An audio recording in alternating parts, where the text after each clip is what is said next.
Only one NFL team, the New England Patriots, represent an entire region of the United States. But for much of their existence, they attracted little attention from the rest of the country. When you thought about teams growing up as a kid, you know, it was the Steelers, it was the Cowboys, it was the Dolphins in the early 70s. Obviously, the New England Patriots weren't one of those teams that you thought about when you expected teams to be in the playoffs every year. First of all, I didn't even know where they were when I got drafted. Massachusetts, I still don't even know how to spell it. Still, the team had its die-hard fans, including a Boston area businessman named Robert Kraft, who bought the team in 1994. The Patriots head coach was Bill Parcells, and in 1996, their talented secondary was coached by Bill Belichick. I said I should have stayed in college because this is a lot of work, and it was because that's what he demanded out of us. He had a very important role in what we achieved my rookie year as far as making it to the Super Bowl. We're going to make believers today. Got that right. Absolutely right. Bledsoe back to throw it. Here they come after him again. And he does throw it up the sidelines. And it is... Oh, intercepted now, baby. It's over. The Patriots were still looking for their first Super Bowl title.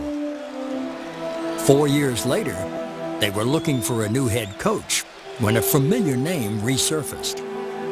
The first and only person that I thought would be right for the job was Bill Belichick. Every time that Mr. Kraft pulled me into his office, he was the only person I wanted to talk about. It's my honor and pleasure to introduce Bill Belichick. Another newcomer for the 2000 season was a sixth-round draft pick named Tom Brady. When you're the 199th pick, it was like, whew. You know, I was thinking about, as those other 198 names were called, what the heck I was going to do for the rest of my life. And then I was happy as could be because I had a direction. We had a starting quarterback there who I could learn a lot from. He was one of the best quarterbacks in the league at the time. He also had an owner who, in his heart, was still a fan, and who tried his best to know the names of every Patriots player. I remember the first time he met me, he called me Kyle Brady, you know, the tight end. All he knew was Brady, so he said, "Hey, Kyle," and I kind of let it go. I mean, I wasn't going to say anything to the owner. I was 22 years old, and I said, "Hey, Mr. Kraft," I said, "I'm Tom Brady." And he goes, "Oh, yeah, of course. You know, I know. You're a quarterback. I seen you play. You're doing a good job." And I said, "Well, you know, I just want to tell you it's, you know, one of the best decisions you ever made picking me." And I don't think I meant it in a way that was cocky or anything. I just wanted to let him know that I thought I was capable of really helping the team, and that whatever role I was going to be in, I was going to do the best I could do. His rookie year, his job was to throw me interceptions on the look team. He was kind of a quiet guy, very tall, lanky, skinny guy. I can't stand it. Run it again. Huddle up and run it again, Brady. I remember sitting in the team meeting room. Everybody had left, and I was kind of around. There was a notebook there, and it was from my quarterback coach. And it had quarterbacks listed on the top.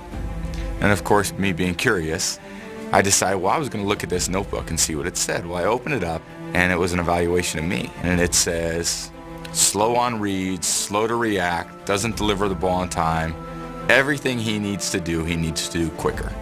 That was kind of the knock on me my whole life. You know, never being quick enough, never being fast enough. And it's very warranted. I think at the time, I didn't really read defenses well. In his rookie season, Brady threw only one complete pass, and the 2000 Patriots finished with a 5-11 record. Fresh motivation was needed for the 2001 season. Coach Belichick did some things where it seemed outlandish a little bit, but you know he had a point.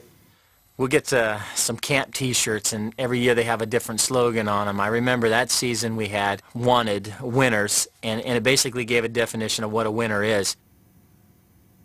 One thing that's always been important to Coach Belichick is that we're in shape, and he signified that by bringing a big old anchor.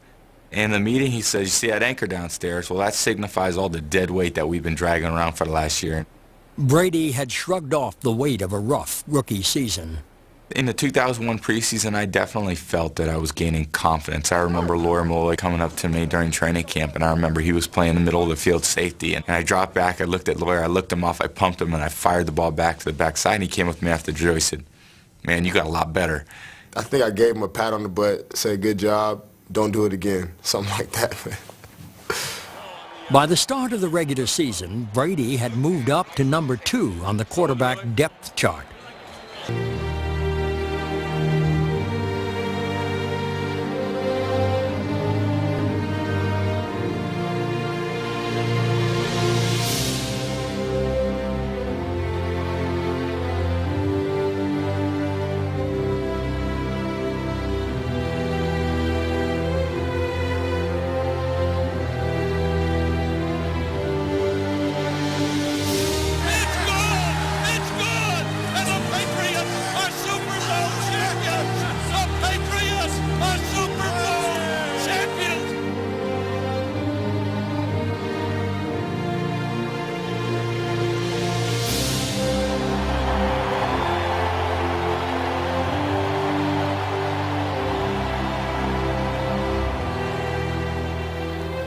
It was probably the third best feeling besides the birth of my children.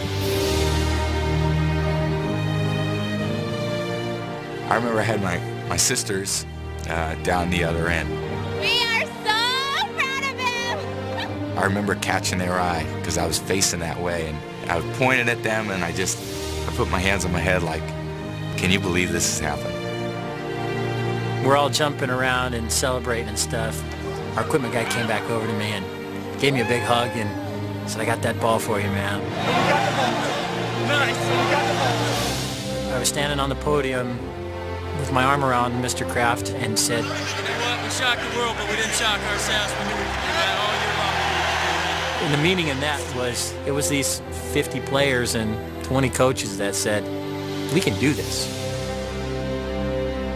One thing that's always been important to Coach Belichick is, he said everybody flies down is flying back with us. So, he got asked to go to Disney World. We're going to Disney World! When I asked our PR guy, "Hey, can I go to Disney World?" He said, "Don't ask me, you better go ask Bill." So I went down to his room, knocked on his door, and I sat there for probably 15, 20 minutes. Didn't want to bring it up. So finally on the way out, I said, "Oh, Coach, by the way, I got asked to go to Disney World. Can I miss the charter plane and go back to Disney World tomorrow morning?" And he looks at me and goes, "Yeah. How many times you think you win the Super Bowl?" And I said, "That's good enough for me." Tom Brady would become the Prince Charming of the National Football League, while Drew Bledsoe was traded to the Buffalo Bills after the 2001 season. Go 12! Man, baby, you are the man. Future championships would also come without Lawyer Mully, released by Bill Belichick prior to the 2003 championship season. Yeah, Lawyer was a captain. He was a good player. I'd say it's probably the toughest decision I've made as a head coach.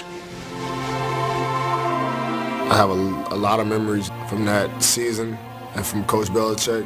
There's been a lot of things that happened since then. Not all of them have been positive, but I'm proud of that moment I was captured. We are all Patriots, and tonight the Patriots are world champions. To see what one team could do for an entire community and for an entire country is as special as anything that's ever happened in my life. With everything that happened that year, the symbolic part of us being Patriots, the death of one of our coaches, Dick Rabine, the injuries to Drew, everything that happened that year, it just seemed like there was a special power out there trying to make us win. I don't know if God watches football and cares, but I think he was a Patriot fan. I really do.